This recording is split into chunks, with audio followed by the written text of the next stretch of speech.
Malaysia akan menghadapi ujian besar pada perlawanan kedua Piala Asia 2023 peringkat kumpulan E apabila mereka akan bertemu dengan Bahrain pada hari Sabtu, 20 Januari 2024. Pasukan Harimau Malaya perlu memperbaiki prestasi mereka selepas mengalami kekalahan memalukan 0-4 kepada Jordan pada perlawanan pertama. Sebelum bersambung, sila tekan butang subscriber dan like terlebih dahulu supaya anda tidak terlepas sebarang maklumat menarik tentang bola sepak dari saluran kami.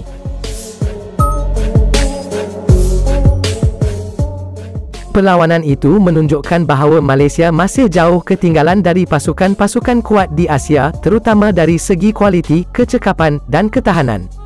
Banyak kesilapan dan kelemahan yang dibuat oleh pemain-pemain Malaysia, baik di bahagian serangan, pertengahan, maupun pertahanan. Peminat-peminat Malaysia yang menyaksikan perlawanan itu melalui televisyen atau media sosial tidak dapat menyembunyikan rasa kecewa dan marah mereka terhadap pasukan kebangsaan. Ramai yang mengkritik pemilihan pemain, taktik dan sikap pemain-pemain Malaysia yang tidak menunjukkan semangat juang yang tinggi. Namun, Malaysia tidak boleh terus berputus asa atau menyerah kalah. Mereka masih mempunyai peluang untuk memperbaiki kedudukan mereka dalam kumpulan dan mungkin melangkah ke pusingan seterusnya jika mereka dapat mengalahkan Bahrain dan Korea Selatan pada perlawanan-perlawanan berikutnya. Untuk itu, Malaysia perlu membuat perancangan rapi dan menyeluruh untuk menghadapi Bahrain yang merupakan pasukan yang tidak boleh dipandang rendah. Bahrain telah menunjukkan perlawanan yang hebat dan gigih apabila mereka hampir mengejutkan Korea Selatan pada perlawanan pertama walaupun akhirnya tewas 1-3. Bahrain mempunyai pemain-pemain yang berkualiti, berpengalaman, dan berdisiplin, terutama di bahagian pertahanan dan pertengahan.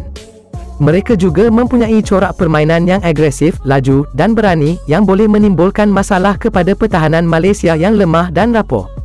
Oleh itu, Malaysia perlu mengubah strategi dan formasi mereka untuk mengimbangi kekuatan Bahrain.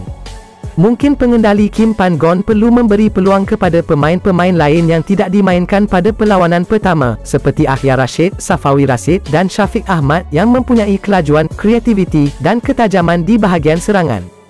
Malaysia juga perlu memperkuatkan bahagian pertengahan dengan menambahkan pemain-pemain yang boleh mengawal bola dan memberi umpan-umpan yang tepat kepada penyerang-penyerang. Pemain seperti Brandon Gunn, Afiq Fazail, dan Paulo Joshua boleh memainkan peranan penting dalam mengawal tempo permainan dan memberi sokongan kepada bahagian pertahanan. Di bahagian pertahanan, Malaysia perlu memperbaiki komunikasi, koordinasi, dan konsentrasi mereka untuk mengelakkan gol-gol mudah dibolosi oleh Bahrain. Pemain-pemain seperti Syarul Saad, Aidil Zafwan, Matthew Davis, dan Lover Corbin Ong perlu meningkatkan keyakinan dan kerjasama mereka untuk menahan serangan-serangan Bahrain. Perlawanan antara Malaysia dan Bahrain akan menjadi perlawanan yang menentukan nasib kedua-dua pasukan dalam kumpulan. Kedua-dua pasukan memerlukan kemenangan untuk mengekalkan harapan mereka untuk mara ke pusingan seterusnya. Oleh itu, Malaysia perlu bersedia secara fizikal, mental, dan emosi untuk menghadapi cabaran yang besar ini. Malaysia perlu menunjukkan semangat juang, keazaman, dan keberanian yang tinggi untuk mengatasi Bahrain. Mereka juga perlu bermain dengan tenang, bijak, dan yakin untuk menghasilkan permainan yang teratur, efektif, dan produktif. Malaysia perlu membuktikan bahawa mereka bukan pasukan yang mudah dikalahkan, tetapi pasukan yang boleh memberi saingan kepada pasukan-pasukan kuat di Asia. Malaysia boleh berjaya jika mereka berusaha bersungguh-sungguh, bermain sebagai satu pasukan, dan mendapat sokongan penuh dari peminat-peminat mereka. Malaysia boleh mengubah kekalahan menjadi kemenangan, kekecewaan menjadi kegembiraan, dan keraguan menjadi keyakinan. Malaysia boleh mengharumkan nama negara di pentas Piala Asia 2023.